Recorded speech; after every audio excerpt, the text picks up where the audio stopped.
Patch 9.10 is out and the changes are pretty significant. Potential game changers in my opinion. Some of the patch notes had me going, huh? And I really had to put my brain to work to figure out what was going on. But don't worry, you won't have to do that.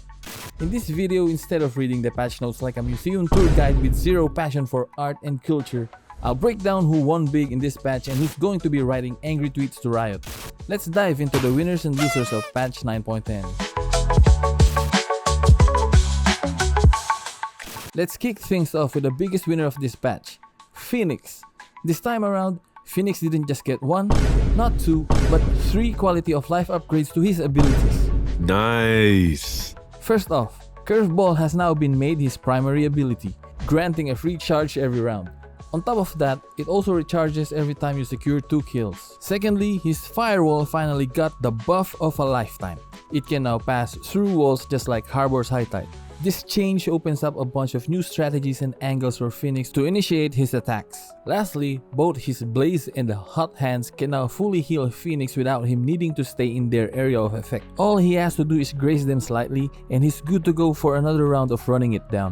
With these changes, Phoenix has transformed from the gimmicky duelist who struggled to bring value to his team into a self-sufficient, dependable playmaker. Whether he's throwing curveballs, healing mid-fight, or using his Firewall to carve out new angles, Phoenix is stepping back into the spotlight. This time, it's not just about the flare, he is bringing serious firepower to the table. Brace yourselves for more Phoenix plays in your games, and this time, they might actually work.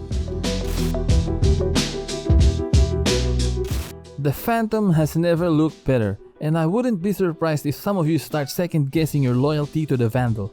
With this massive buff, the Phantom might just take the crown in most situations. I have been a Phantom main since forever. I'd land long range dinks like a pro but miss the follow-up shot, then I just die. Naturally, I switched to the Vandal and honestly, the results were pretty neat. Now, I've gotten used to the Vandal, but it looks like after 2 acts, I'll be dusting off my Phantom to see and feel these changes myself. The devs really went all out with these buffs. I haven't tested the new distance mechanics yet, but I'll definitely be taking most of my fights within 20 meters. Because let's face it, why dink when you can delete? Low elo players, it's our time to shine, or at least survive a little longer. The Regen Shield is here and it's like Riot finally decided to throw us a lifeline. Forget about perfect crosshair placement, now you can tank some damage, hide, and let that Regen armor work its magic. For those stuck in silver or bronze, this update might feel like a mini buff to your entire existence. Or not, because both you and your enemy are getting the same buff. But hey, at least now you have a fighting chance to out-heal your mistakes faster than your enemy can capitalize on theirs. Now we're on to Sage. Not the biggest win, but we'll take it. Sage's self-heal is back to 50 HP and her resurrection now only costs 7 ult orbs. On top of that, Sage's low orbs now affect entry duelists, adding some much needed stalling power against those who rush in like they're on a caffeine binge. Looks like Sage's got a little more chill now. Who knew slowing down duelists could feel so satisfying? I am not just your healer! Deadlock's update might not be as big as the others, but it is a breath of fresh air because now you won't have to grind for 7 ultimate orbs, cast your ult, and watch as it gets stuck while the enemy strolls out unscathed, leaving you feeling like you've been betrayed. If it were up to me, I'd throw in a little damage overtime while enemies are trapped inside, just to really make them a bit more cautious in contesting Deadlock. But hey, we'll take the win.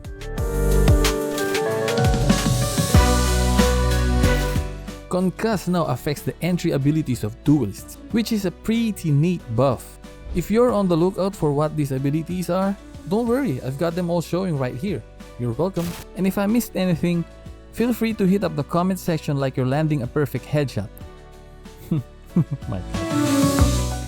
Now that the winners are basking in glory, let's shift gears and talk about those who took an L in patch 9.10.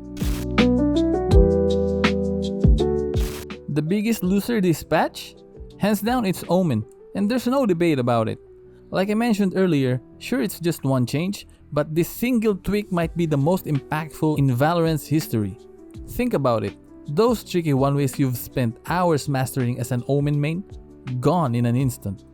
It's a hard pill to swallow, but it seems Riot is pushing for more agent diversity, and this might just be the price we pay. Omen has been a staple on most maps for years, but now it's time to say goodbye to one of the favorites and make room for some new faces in the controller role. Cypher took quite the hit this patch with a hefty nerf, but hey, at least his traps are still map-wide. Unlike some other sentinels who are like dogs, leashed to the range of their traps. Joking aside, that 0.5-second delay on the trap wires is no joke. This delay opens up a lot of new possibilities for the enemy. For starters, they could easily reposition out of your trap's range before it triggers. Plus, if the trapped player is sharp, they can take advantage of the timing. Now they know where your trap is, and a good player might have a pretty solid guess on where you are positioned at. I don't know about you, but there is a lot happening in half a second. And if they're teamed up with their duo, who knows how to communicate, they could easily call out the trap's location and you're suddenly looking at a coordinated double peek. Not exactly the kind of situation you want to find yourself in as Cypher. I might be a bit biased as a Cypher main at heart, but I gotta say, the neural theft needing 7 ult orbs feels a bit much. For the 1000th time. Cypher's ult has a condition before you can even activate it, which is a whole different ballgame compared to the other 6 orbs like Phoenix and Reyna's ultimates. Are you with me on this one, or do you think Cypher's ult is actually strong? Let me know in the comments.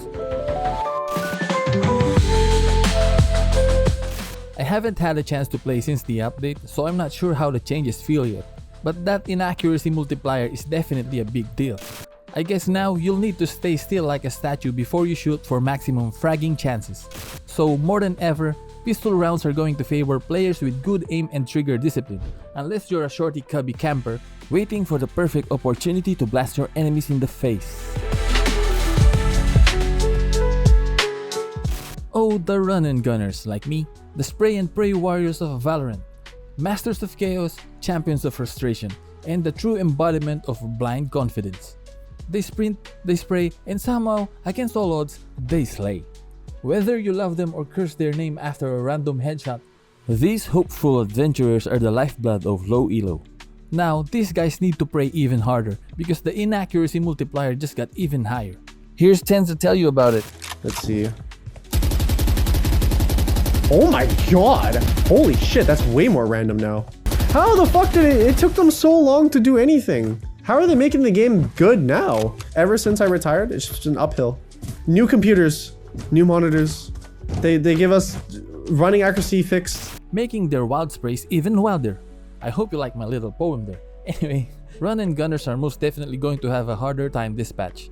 Better start hitting the practice range, or like I said, pray even harder. I think reducing the ghost's clip from 15 to 13 bullets doesn't really change much. You don't need a full clip to kill with a ghost anyway, so this change probably won't affect things in most situations. So what do you think? Are you switching back to the Phantom? Are you a heartbroken Omen main?